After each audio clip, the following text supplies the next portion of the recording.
Hello guys and welcome back into a new brand video. In today's tutorial, I'm going to show you how to adjust opacity in Filmora. So make sure to watch the video to the end and follow these simple steps. So basically all you will be needing to do now is to go and open your project.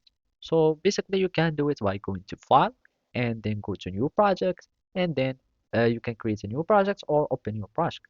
And basically now you will be needing like to have some footage so you can adjust their opacity. And to do so, you will need just to go either to media, and from here you will find all your media that you have on your device, and then you will need just to drag and drop. Otherwise, you can use like the Filmora stock footage, and basically you can find this in the stock media. And from here, either you can find some AI generated image that you can create, or you can simply go to the library.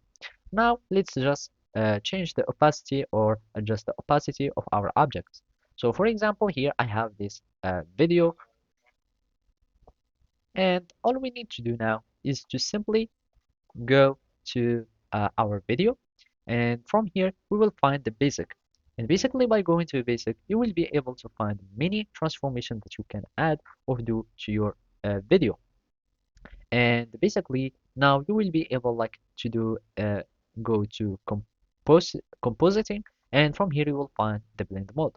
So basically on the blend mode you will find many blending modes, so you can like do some overlaying, etc. And from here you will be able like to adjust like the brightness.